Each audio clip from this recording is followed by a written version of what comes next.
Et bonjour les amis, alors nous avons donc vu concernant cette constitution du Deutéronome, nous avons déjà étudié le rôle des juges, le rôle des rois. Hier nous avons vu le rôle des prêtres et aujourd'hui nous allons voir le rôle des prophètes. Nous allons lire donc le livre du Deutéronome au chapitre 18, les versets 15 à 18. « C'est un prophète comme moi que le Seigneur ton Dieu te suscitera du milieu de toi, d'entre tes frères. C'est lui que vous écouterez. C'est bien là ce que tu avais demandé au Seigneur ton Dieu à l'Horeb, le jour de l'assemblée, quand tu disais « Je ne veux pas recommencer à entendre la voix du Seigneur, mon Dieu, je ne veux plus regarder ce grand feu, je ne veux pas mourir. » Alors le Seigneur me dit « Ils ont bien fait de dire cela. C'est un prophète comme toi que je leur susciterai du milieu de leurs frères. Je mettrai mes paroles dans sa bouche, et il leur dira tout ce que je lui ordonnerai. » Voilà. Alors, il va de soi qu'effectivement, là c'est un petit peu plus délicat dans le cas des prophètes, puisqu'on comprend bien que les trois premières fonctions que nous avons vues, celle de roi, celle de juge, voire celle de prêtre, sont des fonctions qui sont typiquement humaines, dont le choix des fonctionnaires est décidé en fait par la société. Concernant les prophètes, c'est un peu différent, puisque le choix est de Dieu, voilà, tout simplement.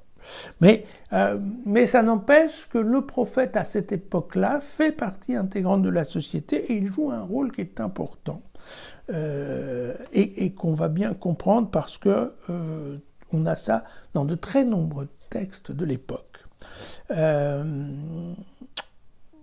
voudrais juste vous lire un tout petit morceau du livre du prophète Jérémie, dans le premier chapitre, des versets 2 à 9, où la parole du Seigneur s'adresse à lui au temps de Josias, fils d'Amon, roi de Juda, le 13e année de son règne. Elle s'adressa encore à lui au temps de Joachim, fils de Josias, roi de Juda, jusqu'à la fin de la 11e année de Sédécias, le fils de Josias, le roi de Juda, jusqu'à la déportation de Jérusalem au 5e mois. La parole du Seigneur s'adressa à moi. Avant de te façonner dans le sein de ta mère, je te connaissais. Avant que tu ne sortes de son ventre, je t'ai consacré. Je fais de toi un prophète pour les nations. Alors, je dis, c'est Jérémie qui parle, je dis, « Ah, Seigneur Dieu, je ne saurais parler, je suis trop jeune. » Et le Seigneur Dieu me dit, « Ne dis pas, je suis trop jeune. Partout où je t'envoie, tu y vas. Tout ce que je te commande, tu le dis. N'aie peur de personne, je suis avec toi pour te libérer, oracle du Seigneur. » Et le Seigneur, avançant la main, touche à ma bouche, et le Seigneur me dit, « Ainsi je mets mes paroles dans ta bouche. » C'est amusant parce que vous voyez que c'était exactement, vous vous souvenez peut-être, mais Dieu, quand il a choisi Moïse au début de l'Exode, il dit exactement les mêmes choses à Moïse. « Je te parlerai et tu vas parler au peuple. » Et Moïse lui dit, « Ah, moi non, je peux pas, je suis bègue. » Vous vous souvenez ?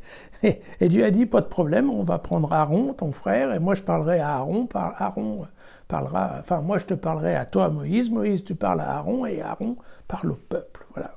Et donc vous voyez que cette idée de Dieu qui met sa parole sur la bouche du prophète est un sujet qui est en effet passionnant, en tout cas passionnant pour l'époque. Ici, on comprenait bien que dans cette partie de Deutéronome, nous sommes à la veille de la mort de Moïse, qui sera quand même considéré comme le grand prophète, le prophète parfait, le seul prophète qui d'ailleurs était capable de voir Dieu face à face, vous vous souvenez.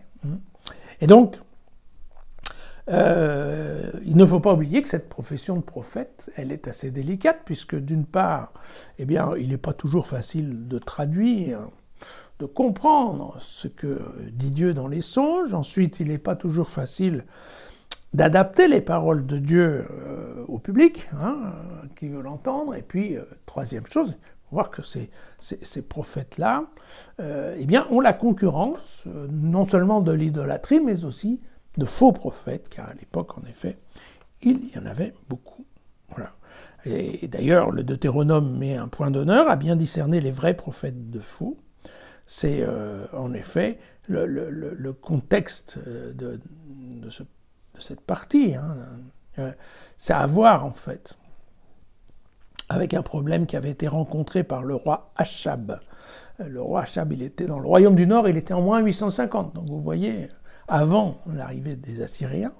Voilà, il avait écouté des faux prophètes qu'Élie devra éliminer, ça sera fait au Mont Carmel, on trouve ça, c'est une histoire qui est racontée dans le premier livre des rois. Et en effet, ce roi ne crut pas Michée, alors que Michée est un vrai prophète, mais qu'il était envoyé par le roi du Sud. Et à l'époque, ce roi du Sud s'appelait Josaphat. Et comme il venait du Sud, alors le roi Achab ne l'a pas cru, ce qui est dommage, puisque effectivement, Michée lui promettait une bonne culottée dans la bataille de Ramoth. Et donc il a fait confiance au faux prophète et il a perdu. Et les Assyriens sont arrivés. Voilà. Donc vous voyez que le prophète, c'est quand même celui qui va jouer le rôle de fil tendu entre globalement le peuple et son Dieu. Une connexion directe qui, bien entendu, va permettre au peuple de se sentir accompagné, effectivement, dans la vie de tous les jours, par Dieu.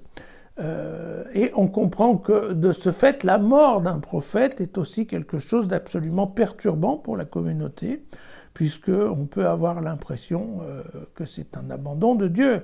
Cette idée, le silence du prophète, a été largement abordée dans justement dans deux livres prophétiques que sont Amos et Michée, voilà, dans laquelle on dit ouvertement que le silence de Dieu, c'est un désastre, c'est une punition divine. Voilà.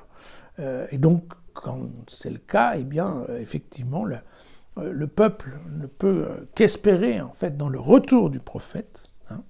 Et donc, vous savez que le retour d'Élie est annoncé dans le livre de Malachie. Hein, voilà. Et on s'en souvient, les chrétiens s'en souviennent aussi, puisque nous avons cette idée de qui de Jean-Baptiste ou de Jésus représente Élie.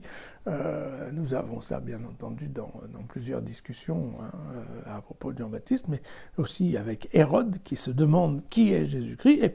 Et puis nous avons cette idée, effectivement, de la transfiguration, qui, bien entendu, viendra mettre la figure de Jésus à côté de deux fameux prophètes, Moïse et Élie. Voilà.